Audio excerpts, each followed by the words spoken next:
അമ്മ തന്നെ ആയിരിക്കാം എൻ്റെ മനസ്സിലേക്ക് പെട്ടെന്ന് തോന്നിയത്, എന്നെ നീ വിളിച്ച് പ്രാർത്ഥിക്ക്, നിൻ്റെ കാര്യം നടക്കും എന്ന് അമ്മ തന്നെയാവും ചിലപ്പോൾ എൻ്റെ മനസ്സിൽ തോന്നിപ്പിച്ചത്. അപ്പോൾ ഞാൻ പെട്ടെന്ന് ഇങ്ങനെ പ്രാർത്ഥിച്ചു, മാതാവ് എനിക്ക് പ്രാർത്ഥിക്കാനൊന്നും അറിയത്തില്ല, എന്താ പറയേണ്ടതെന്ന് അറിയില്ല. പക്ഷെ ഞാൻ ഇങ്ങനെ പറഞ്ഞു, എൻ്റെ കൃപാസന അമ്മേ, എനിക്ക് ഇത്ര രൂപയുടെ ആവശ്യമുണ്ട്, കുറച്ചേറെ പൈസയുടെ ആവശ്യമുണ്ട്. നാളെ എനിക്ക് ആ പൈസ 11 മണിക്ക് മുമ്പായിട്ട് എനിക്കത് കൊടുക്കേണ്ട പൈസയാണ്.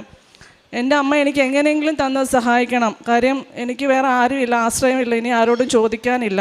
അപ്പോൾ എൻ്റെ അമ്മ എന്നെ കൈവിടരുത് എന്ന് ഞാൻ ഞാൻ പ്രാർത്ഥിച്ചു. 3 ദിവസം നടക്കാത്ത കാര്യം അന്ന് വൈകിട്ട് 4:30 ഞാൻ പ്രാർത്ഥിച്ചപ്പോൾ രാത്രി 9 മണിയായപ്പോഴത്തേക്ക് എനിക്ക് അമ്മ സഹായിച്ചു തന്നു. എൻ്റെ അമ്മ കൂടെ ഉണ്ടെന്നും എനിക്ക് ബോധ്യമായി. അപ്പോൾ എന്നിട്ട് പിറ്റേ ദിവസം രാവിലെ തന്നെ എനിക്ക് ആ പറഞ്ഞ സമയത്ത് തന്നെ എനിക്ക് ആ പൈസ കൊടുക്കാനായിട്ട് സാധിച്ചു.